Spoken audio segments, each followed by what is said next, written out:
அகத்தை சித்தர். அகத்தை அதாவது உள்ளாகிய மனத்தை பேயாகவே கருதிய சித்தர் இவர் என்ற ஒரு பெயர் காரணத்தை சொல்வார்கள். மனத்தை குரங்கு என்று சொன்னவர்களை அறிவோம். சொல்லாமலே நமக்கு அது அப்படித்தான் என்பது தெரியும். ஆனால் மனதை பேயாக கருதி அந்த பேயை அடக்கி வாழ்வதையே நோக்கமாக ஒருவர் கொண்டிருந்தார் என்றால் அவர் எப்படிப்பட்டவராக இருக்க வேண்டும் என்று எண்ணி பாருங்கள். அகப்பை சித்தர் என்று இன்று விളിக்கப்படும் இந்த சித்தரின் இயற்பெயர் நாயனார் என்பதாக தெரிகிறது. வள்ளுவக்குடியில் வந்த இவர் வள்ளுவர்களுக்கே உரிய ஜோதிடம் பார்த்தல், துணி நெய்தல் ஆகிய தொழில் புரிந்துதான் வயிறு வளர்த்தார். அந்த நாளில் வள்ளுவர்களில் ஒரு பிரிவினர் அழகிய துணிகளை நெய்வதில் சிறந்து விளங்கினர். குறிப்பாக பெண்களுக்கான புடவைகளை பலவித வண்ணங்களில் நெய்து அதை ஊர் ஊராக சென்று விற்று வந்து பணத்தில்தான் அவர்கள் ஜீவிதமே இருந்தது. பருவகாலங்களில் மழைக்காலம் என்பது துணி நெய்ய ஏற்ற காலம் அல்ல. மற்ற காலங்களிலும் கூட குளிர்காலமும் அவ்வளவு ஏற்ற காலம் இல்லை. எனவே மற்ற காலங்களில் துணிகளை நெய்து மடித்து இந்த மழை குளிர் காலங்களில் ஊர் ஊராக சென்று நெய்த துணியை விற்பதை இக்குடியினர் வழக்கமாக கொண்டிருந்தனர். இக்குடி வந்த நாயனாரும் அப்படியே செயல்பட்டவர். வீடு வீடாக புடவை துணியை விற்க இவர் முனைந்த போதுதான் அந்த வாங்கா முனையும் மனங்களில் ஆசை அலையடிப்பதை பார்த்து ஆச்சரியத்திலும் அதிர்ச்சியிலும் மூழ்கி போனார். குறிப்பாக பெண்கள் புடவை துணி நகை விஷயத்தில் மோகம் கொண்டு தள்ளாடியதை துல்லியமாக அறிந்த நாயனாருக்கு சிரிப்பு வந்ததுதான்.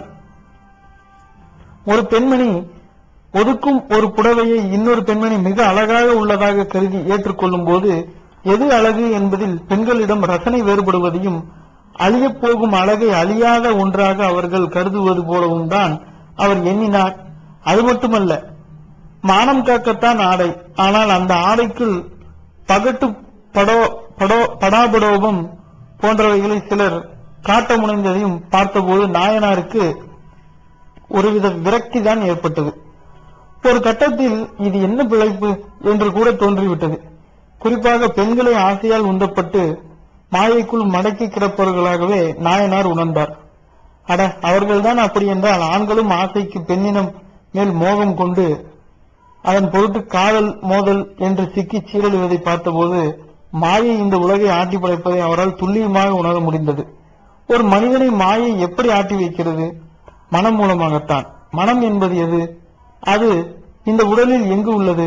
சதாசர்வ காலமும் எதையாவது எண்ணிக்கொண்டே இருக்கும் சப்தங்களின் ஒட்டுமொத்த கூட்டத்துக்கு பேர்தான் மனம்.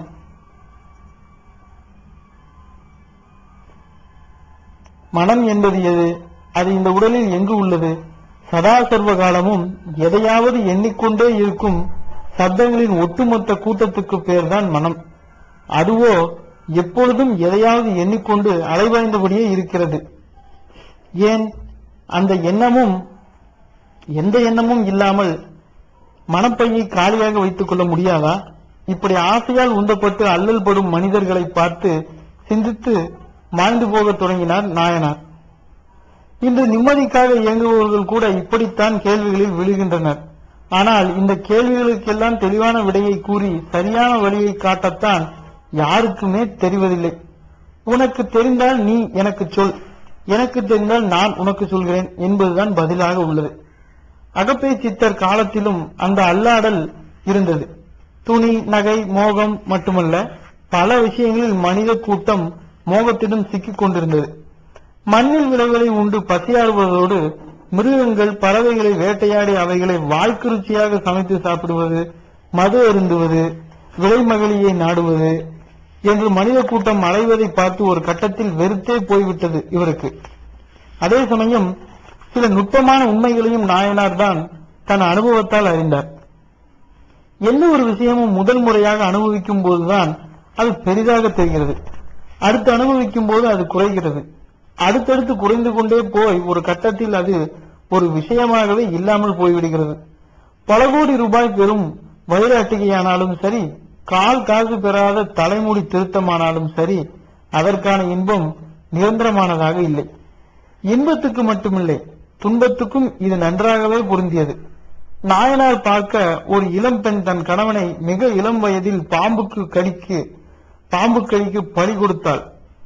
வாட்டசாட்டமான இளைஞனான அவனை நம்பித்தான் அவன் மனைவி, மக்கள், தாய், தந்தை என்று ஒரு கூட்டமே இருந்தது. அவனோ விறகு வெட்ட போன இடத்தில் பாம்பு கடித்து இறந்து போனான். நீலம் பறித்த அவன் உடம்பை பார்த்து அவன் மனைவியும் மக்களும் துடித்த துடிப்பை பார்த்தபோது நாயனாருக்கே நெஞ்சம் பதைத்தது. கணவனுடனும் அவன் மனைவியும் அழுதபடியே இறந்து விடுவாள் என்றுதான் கருதினார். அவளே போன பிறகு அவளது பிள்ளைகள் மட்டும் என்ன உயிர் வாழவா போகிறார்கள்? நாயனார் அந்த குடும்பம் முழுவதுமே அழிந்துவிடப் போவதாக கருதினார். ஆனால் அந்த பெண்ணின் உறவினர்கள் அவளை தேற்றி கிணற்றில் குதித்து உயிர்விட பார்த்து அவளை தடுத்து ஆறுதல் படுத்தினர். கணவனை புதைத்து விட்டு வந்த பிறகு மெல்ல மனசமாதானம் ஏற்பட ஆரம்பித்தது. முதலில் பகலெல்லாம் கணவனை எண்ணி அழுதவள் பிறகு மாலையில் மட்டும் அழுவது என்றானாள். பிறகு அதுவும் நீங்கி எப்பொழுதாவது கணவன் நினைப்பு வரும்போது மட்டும் அழுதாள். நாயனாரும் அவளை கவனித்தபடியே இருந்தார். ஒரு கட்டத்தில் வெள்ளைச்சேலை உடுத்திய விரைவையாக தெரிந்த அவள் ஒரு நாள் சுமங்கலி கோலத்தில் தோன்றி நாயனாரை அதிர்ச்சிக்கும் ஆச்சரியத்திற்கும் ஆட்படுத்தினாள். என்னவென்று பார்த்தபோது அவளை அவளது உறவில் ஒருவன் மறுமணம் புரிந்து கொண்டிருந்தான். அவள் முகத்தில் ஒரு புது பொலிவு. தனக்கு இனி வாழ்க்கையே இல்லை என்று அவளை அன்று ஆக்கிரமிக்க பார்த்த துக்கத்தின் சாயல் கூட அவளிடம் இப்பொழுது இல்லை. காலம் அப்படியே அவளை தலைகீழாக மாற்றிவிட்டது. ஒருபுறம் இப்படி ஒரு காட்சி என்றால், ஒருத்தியை அனுபவித்து வாழ்வதையே வாழ்க்கை லட்சியமாக கொண்டிருந்த ஒருவன் கொடிய பெருநோய்க்கு ஆட்படவும் அவள் அவனை தெருவில் விட்டுவிட அவன் பிச்சை எடுத்து திரிவதையும் பார்த்தார். எதுவுமே நிரந்தரமின்றி உள்ளது, எல்லாமே மாறுகிறது. மாறாதது மாற்றம் ஒன்றுதான். பாவம் அதன் போக்கில் மனித இனத்தை இழுத்துச் சென்றபடி உள்ளது. பின்னால் ஓடுவதை தவிர வேறு வழியே மனித குலத்துக்கு இல்லை. உடம்பில் ஒரு முடி நரைப்பதை கூட நம்மால் தடுக்க முடியவில்லை. நம்மை கேட்டு அது முடிவெடுப்பதும் இல்லை. மொத்தத்தில் மனிதன் என்பவன் காலத்தின் கைதி. அது நில் என்றால் நிற்க வேண்டும், அமரு என்றால் அமர வேண்டும். அட, இத்தனை காட்சிகளை பார்த்தும் ஒருவருக்கும் புத்தி வந்த மாதிரியே தெரியவில்லையே. நான் யார்? எதற்காக மனித பிறப்பெடுத்தேன்? இந்த பிறப்பின் நோக்கம் என்ன? பசித்தால் உண்ணுவதும் வலித்தால் அழுவதும் மட்டுமே என் வாழ்க்கையா? ஒரு விஷயம் கூட இந்த உலகில் நிரந்தரமாக இல்லையா? அது மாறிக்கொண்டே இருப்பதும் என்பது தெரிந்தும் அதன் மேல் மோகம் கொள்ளாமல் இருக்க முடியவில்லையே. கண்ணெதிரில் எவ்வளவோ காட்சிகள், அவை தற்காலிக பாதிப்பைத்தான் ஏற்படுத்துகின்றன. ஒரு நிரந்தர வைராகியம் ஏன் உருவாக மறுக்கிறது? இப்படி நாயனாருக்குள் கேள்விகள் கேள்விகள் கேள்விகள். பிறவாத வரம் வேண்டும் என்று இதனால் தான் காரைக்கால் அம்மை முதல் ஔவையார் வரை வேண்டினாரோ? பாவி, என்னை மறுபடியும் பிறக்க வைக்காதே என்று பட்டினத்தடிகள் பாடியதும் இதற்காகத்தானா? அலைபாய்ந்து நாயனார் மனது பெய்தல் என்றால் மேலிருந்து ஒன்று கீழே விழுந்து நிலத்தை அணைவது, அல்லது ஒன்றிலிருந்து விடுபட்டு இன்னொன்றை அடைவது. இந்த பெய்யின் எதிர்மறைதான் பேய்.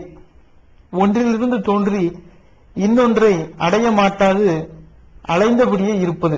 மனமும் அதன் எண்ணங்களும் தெளிவுற்று ஞானத்தை அடைந்து விட்டால் அதில் பழுதில்லை.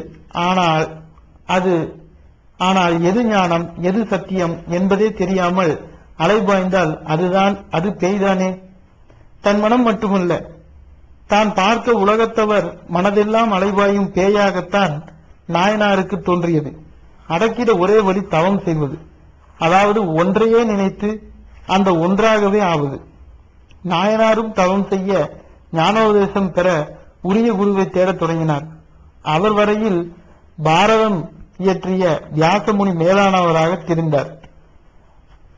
மனமானது பேய்த்தன்மை கொண்டிருப்பினும் அதற்கு சில சக்திகள் உள்ளது. அது எதை மிக அதிகம் நேசிக்கிறதோ அதுவாகவே அது ஆகிவிடும், அல்லது அது விரும்பும் ஒன்றே அதை தேடி வரும்.